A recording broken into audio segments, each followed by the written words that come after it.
E nós vamos agora adorar o Senhor mais uma vez com as nossas ofertas. Amém? Quem pode aplaudir ao Senhor? Nosso irmão Eliel vai estar nos ministrando nessa manhã.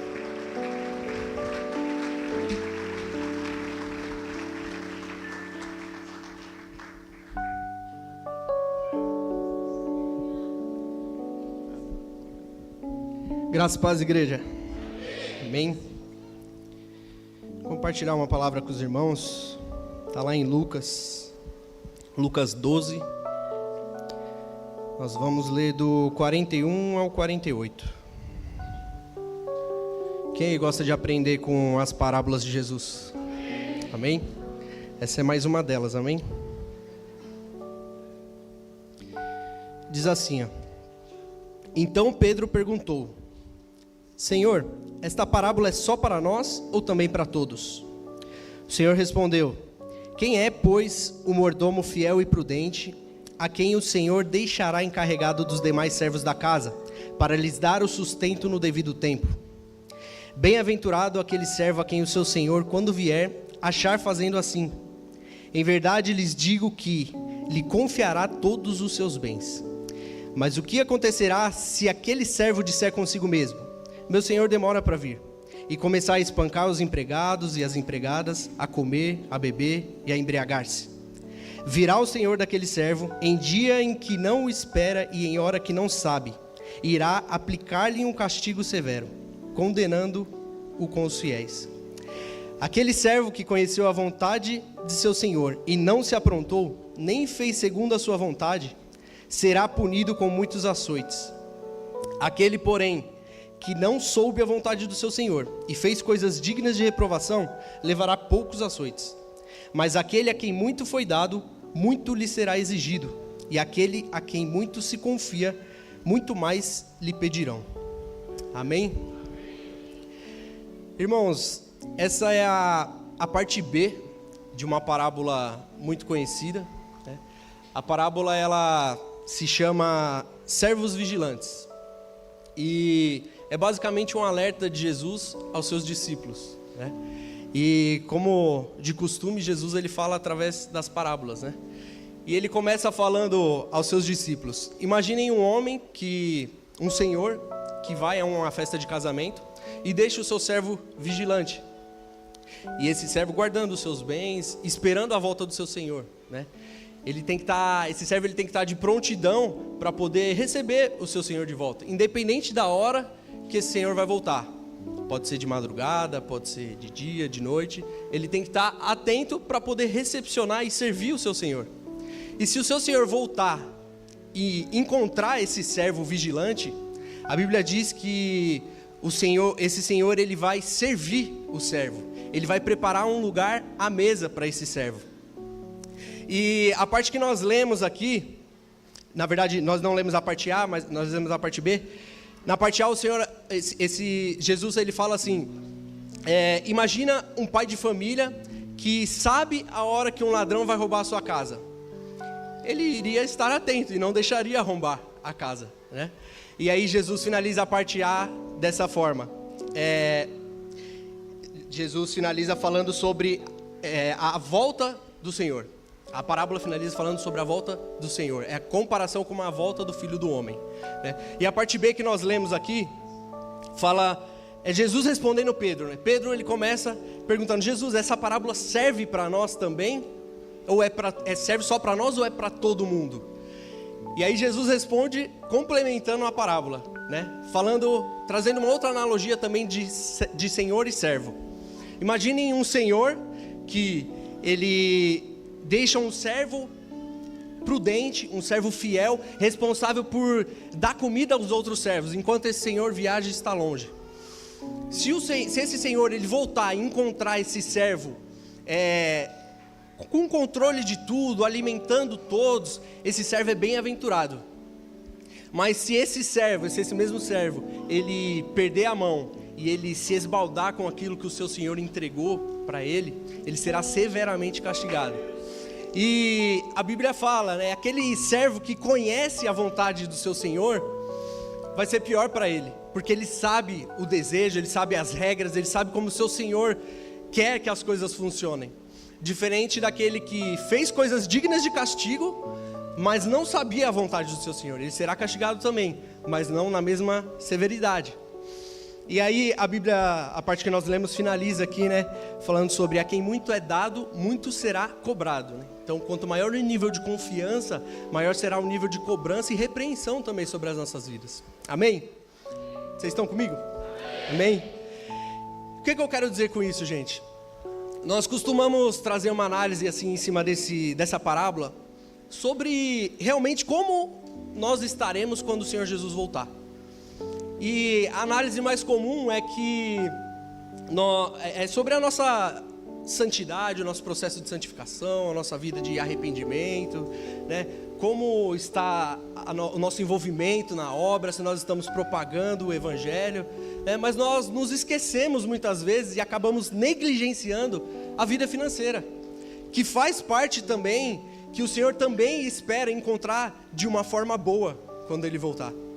E essa negligência aponta para falta de mordomia, aponta para o servo que foi infiel e imprudente. Nós, como cristãos e servos de Jesus aqui nessa terra, nós temos a missão de propagar o Evangelho e continuar as obras dele aqui nessa terra. Amém? Só que se nós não nos atentarmos na nossa vida financeira, gente, nós não agradaremos, assim como está escrito nessa parábola, nós não agradaremos o nosso Senhor. Mordomia, gente, basicamente significa administrar algo e prestar contas disso a alguém. O Senhor entregou, nós como servos dele, Ele entregou coisas às nossas mãos. Família, Ele entregou ministério, Ele entregou os bens dele, Ele entregou o rebanho dele para nós cuidarmos. E como nós estamos administrando isso? E já que nós estamos no momento de oferta, de falar da nossa vida financeira, como nós estamos administrando aquilo que o Senhor entregou nas nossas mãos a respeito do nosso dinheiro mesmo? O Senhor, Ele preparou um trabalho para você, Ele preparou uma fonte de renda, uma empresa, seja lá o que for, mas Ele te preparou um sustento. Como você tem administrado isso? Você tem sido prudente ou você tem se esbaldado, se embriagado com aquilo que o Senhor te entregou? E muitas vezes aqueles que se embriagam com o que o Senhor entrega, se esbaldam com o que o Senhor entrega, acabam questionando e murmurando depois do porquê estão vivendo aquilo. Mas foi por quebrar um princípio. Quebrar o princípio da mordomia. Mordomia é um dos 7 princípios bíblicos, gente. E como diz a palavra princípio, é o que vem primeiro. Muitas pessoas perecem e permanecem numa prova financeira por muito tempo porque não cumprem princípios. Porque não faz o que é básico, não faz o que vem primeiro. Se você está aqui hoje recebendo essa palavra, se você está numa estrutura bonita, está sentado numa cadeira confortável, é porque existe e existiu servos prudentes e fiéis. Servos que souberam administrar o recurso que o Senhor entregou às mãos, servos que estavam atentos a ouvir a palavra do Senhor e a cumprir princípios, servos fiéis e prudentes. Diante dessa parábola, irmãos, nós vemos que nós precisamos tomar uma decisão, né?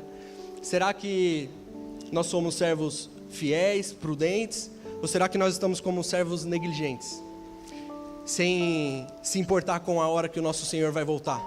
Ou somente se importando com parte das regras, com parte da vontade do Senhor? Nós não podemos ser dessa forma, gente.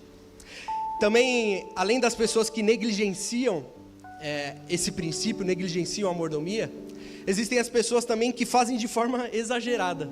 Como assim, Eliel? São pessoas que acham que estão tão no controle de tudo, que acaba tirando o controle das mãos de Deus. O controle sempre estará na mão do seu Senhor, apesar de você ter que ser mordomo, administrar, e não tomar o controle das mãos do seu Senhor. Amém?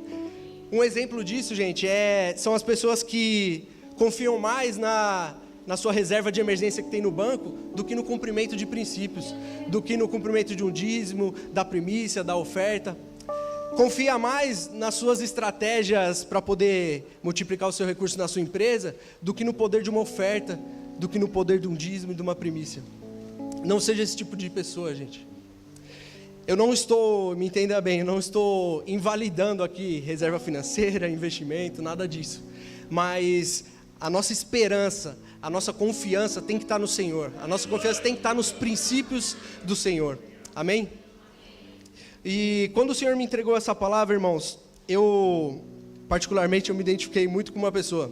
Essa pessoa sou eu. Eu fui muito assim. Por muito tempo, por planejar tanto, querer administrar tanto, eu tirava o controle das mãos de Deus. Eu estava sendo um mordomo exagerado.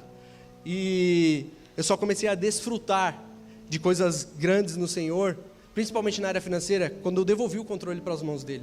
Quando eu deixei de acreditar que era o meu intelecto, quando eu deixei de acreditar que era a reserva financeira que ia suprir as minhas necessidades. Então, não seja esse tipo de pessoa, gente. Confie no Senhor, entregue tudo ao Senhor, que Ele vai suprir, Ele que vai te capacitar. Amém?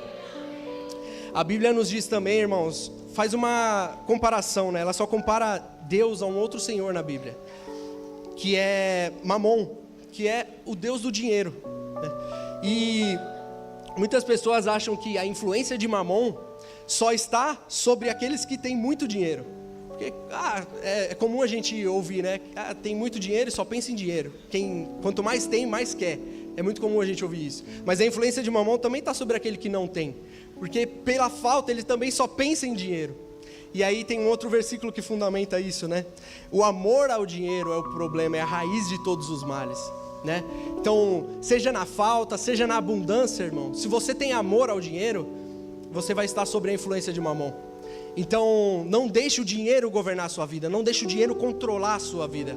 Amém? Coloque-se de pé. Vamos agradecer ao Senhor.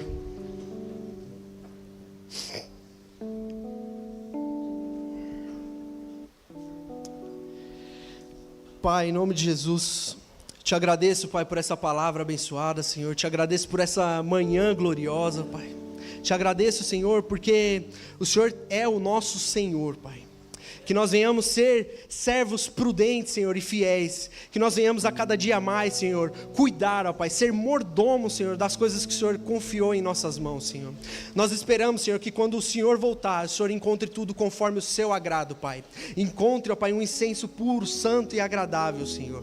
Eu te peço também, Senhor, para as pessoas que vêm cumprir esses princípios aqui nessa manhã, que a Tua palavra se cumpra sobre a vida delas, Senhor, no poderoso nome de Jesus. As palavras que estão acerca do dízimo, da primícia, da oferta, Pai, venham se fazer reais, ó Pai, na vida de cada irmão e irmã aqui, ó Pai. Que essa entrega aqui, Pai, venha multiplicar a 30, a 60 e a 100 por 1, Pai, como numa terra fértil, Senhor, em nome de Jesus, amém.